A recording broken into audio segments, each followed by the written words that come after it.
नाज़रीन अस्सलाम वालेकुम, आपकी खिदमत में एक नई वीडियो के साथ आपका मेजबान हाजिर है। नाज़रीन, मुस्लिम लीग नवाज में लोटो और लोटियों की तादाद तो बेशुमार है, लेकिन उज़्मा बुखारी की क्या ही बात है। हर प्रोग्राम में ये बदतमीजी करने पर उतर आती है। आज GDA की रहनुमा सहरा बानो एक अच्छी शख्सियत और तहम्मुल मिजाज खतून है। आज सहरा बानो ने इस तरह तबीयत सेट की, हमेशा याद रखेगी। नाज़रीन, एक दफा वीडियो मुलाजा फरमाएं, फिर इस पर मुकम्मल तफसील आपके सामने रखते हैं। उसको तमीज ही नहीं थी कि बात कर रहे हैं लोग, वो खाना खा रहा होता था बैठ के। कि अगर आपने उसको पकड़ के किया हुआ कि 9 मई के वाकयात की मजम्मत, उसके बाद वो आके बोले मैं 9 मई के वाकयात की मजम्मत करके पिटिया छोड़ता हूँ, वो साफ होके।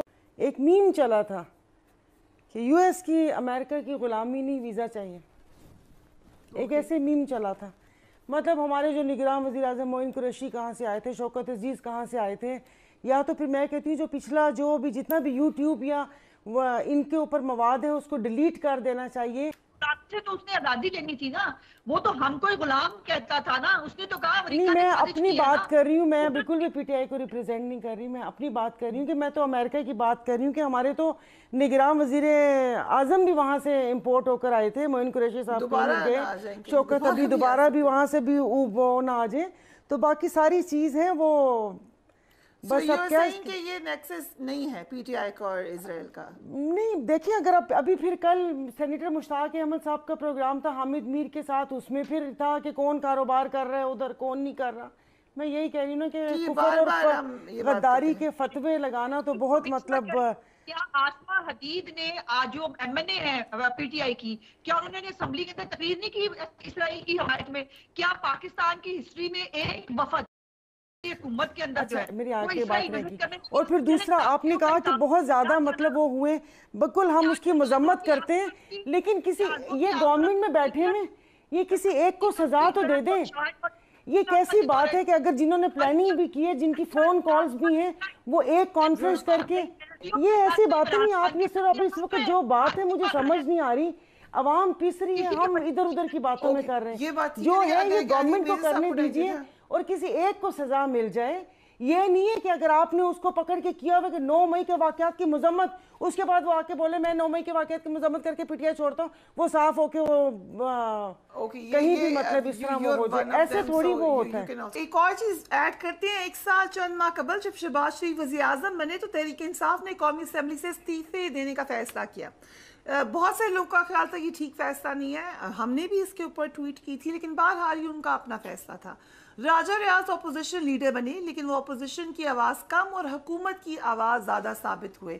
सो हम कह सकते हैं कि जो भी वजूहात थी, ठीक है फैसला PTI का था, लेकिन उसका रिजल्ट ये निकला जहाँ PTI को भी इसका नुकसान हुआ। एक नुकसान ये भी हुआ कि इस पूरे अरसे में आपको अपोजिशन की आवाज़ सुनाई नहीं दी गई। एक खातून रहनुमा सायरा बानो सामने हमें नजर आती रही, उन्होंने बतौर अपोजिशन रहनुमा अपना जो है लोहा मनवाया है। सायरा बानो हमारे साथ मौजूद है, लेकिन जो बातें वो करती रही हैं, लेट्स हैव अ लुक।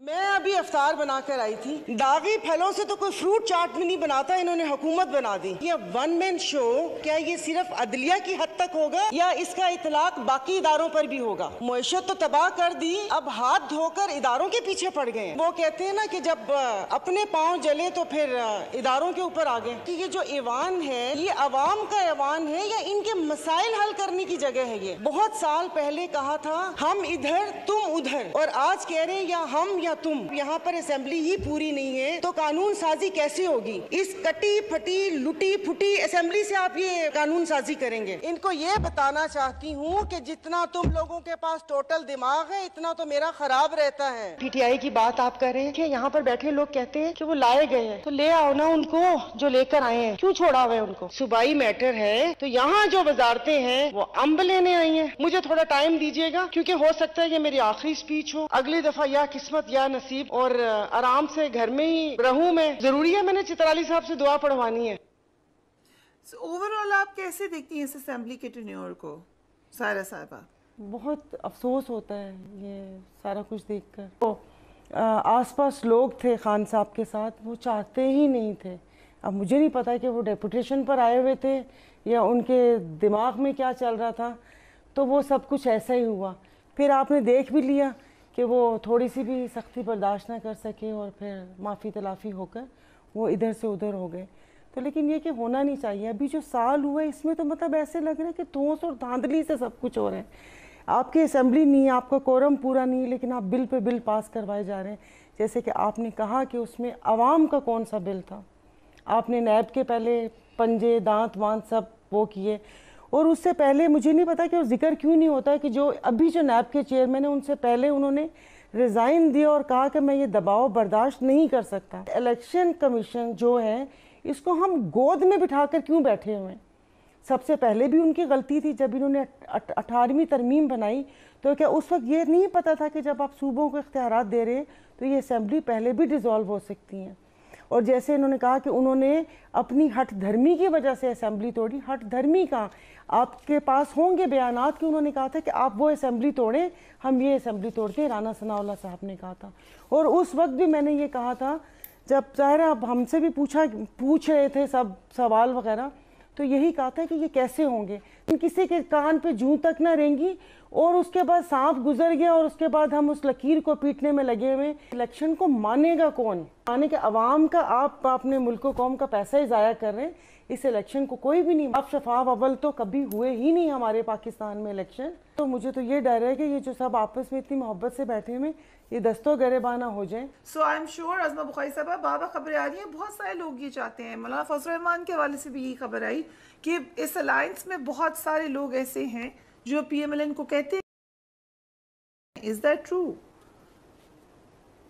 नहीं, मैं नहीं समझती। देखिए, राय हर एक की हो सकती है, और जब आप इत्तेहाद में होते हैं तो हर एक अपनी अपनी राय दे सकता है, लेकिन उस राय पे कंसेंसस डेवलप होता है और उसके बाद आगे बढ़ा जाता है। वो आज ब्लूमबर्ग की रिपोर्ट आई है, शायद आपने देखी है कि नहीं, कि जो है पाकिस्तान की स्टॉक एक्सचेंज इस वक्त दुनिया की चंद बेहतर और जो है वो परफॉर्म करने वाली जो है वो स्टॉक एक्सचेंज है, और उन्होंने कहा कि पाकिस्तान का मुश्किल वक्त जो है वो गुजर गया है और अब पाकिस्तान के लिए बेहतरियां आएंगी। अब बहुत सारी सरमायाकारी आ रही है, बहुत सारे ममालिक जिनको देखिए ना, जिनके आप तोहफे बेच बेच के, जो पिछली हुकूमत का वजीर आजम है वो खा जाता था, जो एक मुल्क में जाता था दूसरे मुल्क की चुगलियां करता था और उसको तमीज ही नहीं थी कि बात कर रहे हैं लोग, वो खाना खा रहा होता था बैठ के, और टांग पे टांग रख के लोगों के मुंह की तरफ उसने टांगे की होती थी, पैर किए होते थे।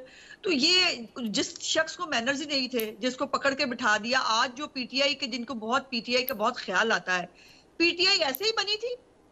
जो सारे लोग जो है, ये लोग गए, जिन लोगों ने पार्टी छोड़ी, वो PTI के नजरियाती लोग थे। वो उनको ऐसे, वो PTI के साथ साल से थे, टांगा पार्टी था, किसको नहीं पता इस बात का। और किस तरह से साहब ने और उनके लिए मेहनत की, और मेहनत करके उनको जो है वो RTS बिठा के इस्लामाबाद में जो है वो हमारे ऊपर मुसल्लत करा दिया। लेकिन इस वक्त जो सूरत हाल है, डू यू थिंक कि PTI इस वक्त है? देखिए, हम वो सियासी मुखालिफ नहीं है कि हम किसी को जो है वो माइनस करने का हमें शौक हो, या हमें जो है वो हम कहें कि मैदान जो है वो खाली हो जाए। जो इमरान खान कहा करता था कि सबको पकड़ के अंदर बंद कर दो, सिर्फ मुझे अकेले को बाहर रहने दो। हमारा ऐसा कोई शौक नहीं है। ड्यू रिस्पेक्ट जवाब ले लेते, लेकिन PTI को मना किया हुआ है। आप किससे में जवाब लूं, ये भी बता दें।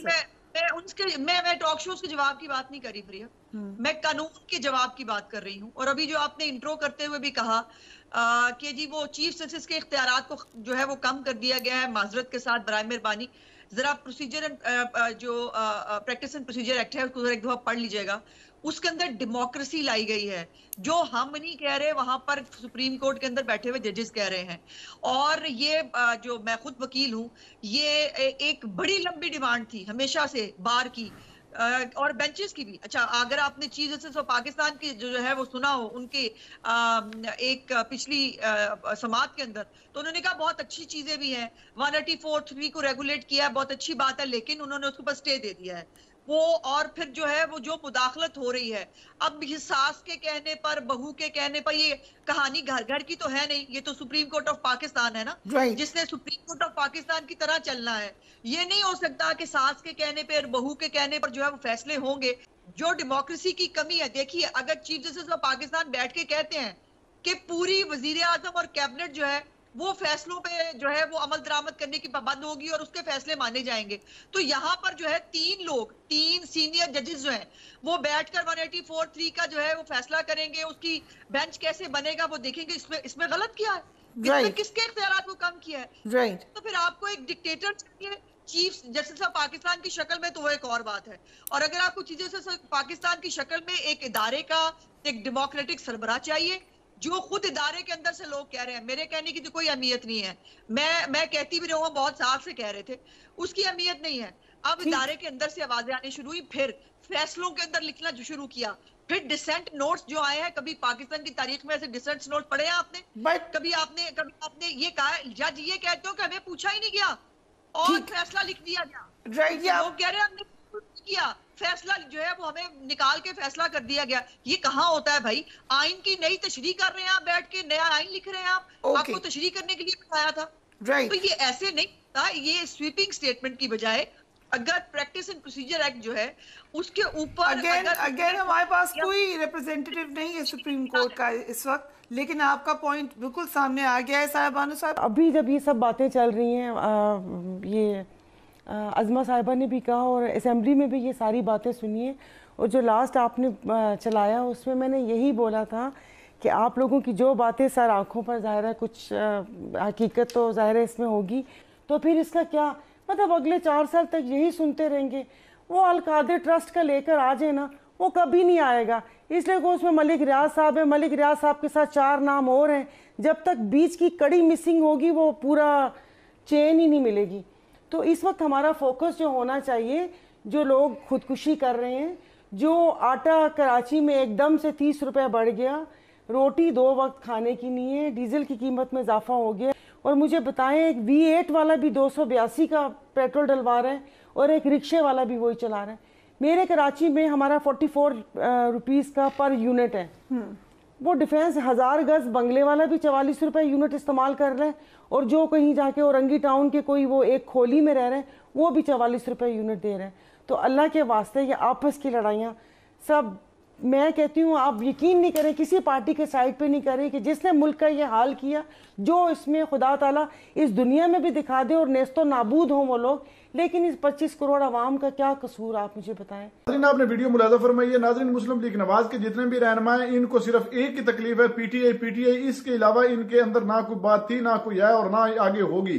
नाज़रीन, सहरा बानो ने तमीज के दायरे में रहते हुए पहले बात की और इसको इशारा दिया, और जो चोर होते हैं उनके कान जो है वो खटखटाते ही रहते हैं, बात कहीं और भी हो रही है, उनको लगता है कि हमारी तरफ ही इशारा हो रहा है। नाज़रीन, मुस्लिम लीग नवाज के बारे में सहरा बानो ने जितनी बातें की है वो बिल्कुल हकीकत पर मबनी है, लेकिन उस्मा बुखारी ये वो खतून है जो अपनी जुबान से सच्ची बात कभी भी नहीं इसने निकाली और कभी भी ये अपना जुर्म इतराफ नहीं करती है, हमेशा अपनी पार्टी की चापलूसी में लगी रहती है। नाज़रीन, इस वक्त पूरी कौम जानती है कि अवाम ने किसको मुंतखब किया था और ये लोग किस तरह कौम पर मुसल्लत हो गए हैं, लेकिन इनको थोड़ी सी भी हया नहीं है और ये थोड़ा सा भी इतराफ करने के लिए तैयार नहीं है। ये हमेशा पीटीआई को टारगेट करते रहते हैं और 9 मई का वाकया बस सिर्फ इनको वही नजर आता है और इमरान खान को बुरा भला कहना, इसके अलावा इनका कोई मंशूर नहीं है। नाज़रीन, आपने वीडियो मुलाज़ा फरमाई, इस वीडियो के बारे में आपकी क्या राय? क्या सहरा बानो ने उस्मा बुखारी के साथ ठीक किया या गलत? वीडियो के कमेंट सेक्शन में आपने कीमती राय लाजमी दीजिए। अगली वीडियो तक आपने मेजबान को दीजिए इजाजत। अल्लाह हाफिज।